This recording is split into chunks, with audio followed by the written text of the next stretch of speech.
ಕಾವೇರಿ ವಿಚಾರಕ್ಕೆ ಸಂಬಂಧಪಟ್ಟಂತೆ ಕರ್ನಾಟಕ ಮತ್ತು ತಮಿಳುನಾಡು ಮಧ್ಯೆ ಜಟಾಪಟಿ ನಡೀತಾ ಇತ್ತು. ಇದರ ಮಧ್ಯೆ ಕಾವೇರಿ ಕೊಳ್ಳದಲ್ಲಿ ವರುಣದೇವ ರೈತರ ಕೈ ಹಿಡಿದಿದ್ದಾನೆ.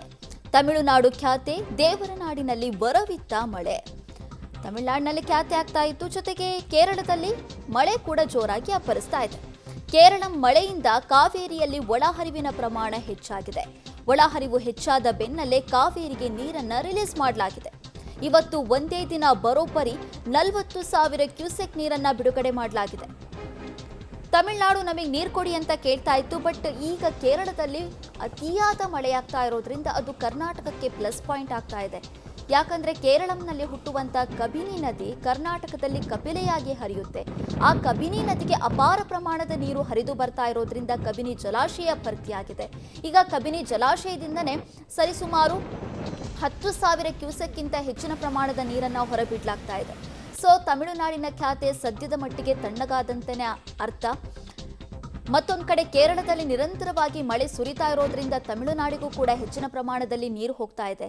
ಹಾಗೆ ಕಾವೇರಿ ಕೊಳ್ಳದಲ್ಲೂ ಕೂಡ ಅತಿಯಾದ ಮಳೆಯಾಗ್ತಾ ಇರೋದ್ರಿಂದ ಹಾರಂಗಿ ಮತ್ತು ಕಾವೇರಿಯ ಪ್ರಮುಖ ಉಪನದಿಗಳೆಲ್ಲ ತುಂಬಿ ಹರಿತಾ ಇದೆ. ಲಕ್ಷ್ಮಣ ತೀರ್ಥ ಆಗಿರ್ಬೋದು, ಹಾರಂಗಿ, ಹೇಮಾವತಿ ನದಿಗಳೆಲ್ಲ ತುಂಬಿ ಹರಿತಾ ಇದ್ದಾವೆ. ಹಾಗಾಗಿ ಹಾರಂಗಿ ಜಲಾಶಯ ಈಗಾಗಲೇ ಭರ್ತಿಯಾಗಿದೆ. ಹೆಚ್ಚಿನ ಪ್ರಮಾಣದ ನೀರನ್ನು ಕಾವೇರಿ ನದಿಗೆ ಬಿಡಲಾಗ್ತಾ ಇದೆ.